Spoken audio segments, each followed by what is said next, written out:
इधर आइए। मित्रों नमस्कार, मैं बिहार की राजधानी पटना से लाइव सचिवालय परिसर गेट नंबर 3 से मैं भारत के समस्त बुद्धिजीवियों, पत्रकार बंधुओं, सोशल मीडिया के एक्टिविटीज़ एंड तमाम पढ़े लिखे समाज, कानून के विशेषज्ञों, समस्त लोगों से एक आह्वान के साथ एक ऐसी प्लानिंग के बारे में आज शेयर कर रहा हूं, जहां पर यदि मोदी जी यानी केंद्र की सरकार बात माने तो न सिर्फ बिहार और यूपी की भलाई होगी बल्कि संपूर्ण देश की भलाई होगी यदि मोदी जी तत्काल, यानी अभी 13 अगस्त में है, हम 12 अगस्त 2026 के दिन, यानी इस 15 अगस्त के पहले या 15 अगस्त के बाद 2026 में यदि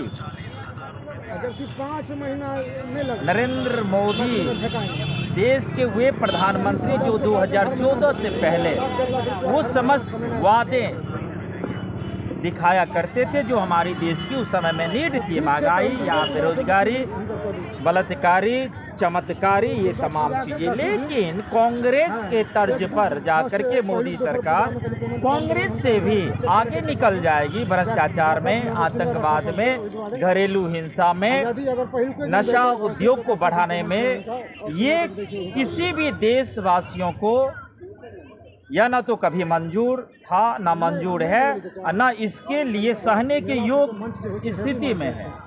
तो उपद्रव होगा, महाभारत की स्थिति होगी, गाड़ी घोड़े पे जदयू का देखेगा तीर छाप, भाजपा का देखेगा कमल छाप, तो आपकी गाड़ी पर से आपको उतारेगा पूरे देश में नरेंद्र भाई मोदी के कारण और सम्राट चौधरी के कारण। फिर क्या होगा? गाड़ी का शीशा नहीं तोड़ेगा, चुत्तर लाल कर देगा। चुत्तर, यादव, राजपूत, कुर्मी, ब्राह्मण, जितना भी तुम जाति के आधार पे वोट लेते हो, और जो भी मुस्लिम की कैटेगरी को तुम कह रहे हो मुस्लिम जो है पाकिस्तानी आतंकवादी है, तो देश की आज़ादी में मुस्लिम की भी उतनी ही भागीदारी है। भाजपा से देश आज़ाद नहीं हुआ।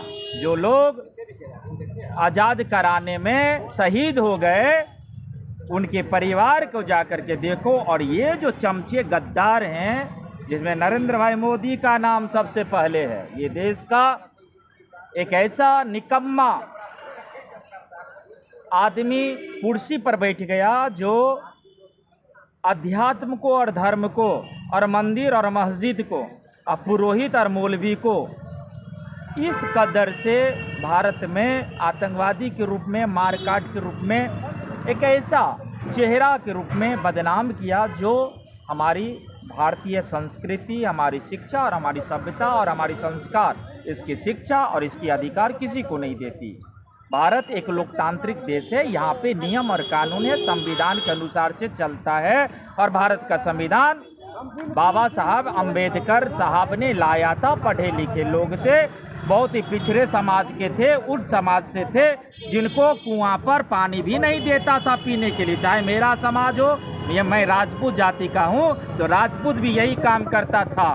तो क्या राजपूत जो उस समय में काम करता था, आज का राजपूत उस गलती को गलत कहेगा? उसमें सुधार करने की जरूरत है। यदि नरेंद्र भाई मोदी जैसे लोग इसको नफरत की राजनीति में बदलेगा तो बिहार का चुनाव अभी जो हुआ है, तो सुनो, ये सेटिंग है। प्रशांत किशोर जीता नहीं है, प्रशांत किशोर को जानबूझकर के जितवा दिया, नहीं तो यहाँ के पुलिस प्रशासन को पटना राजधानी का जनता इतना मार मारता, माँ कसम, माँ कसम, मैं कहता हूँ भारत माँ की कसम, मोटा वर्दी होता है पुलिस प्रशासन का, अंडरवियर तक नहीं मिलता। इसीलिए प्रशांत किशोर जीत गया और भाजपा कैंडिडेट हार गया, नहीं तो सम्राट चौधरी की भी अभी तक जय हिंद जय भारत हो गया होगा। क्योंकि 15 अगस्त हमारी स्वतंत्रता का प्रतीक है और हम आज किसी भी रूप में स्वतंत्रता प्राप्त नागरिक नहीं। हाँ, भारत की राजनीति में सुधार हुआ,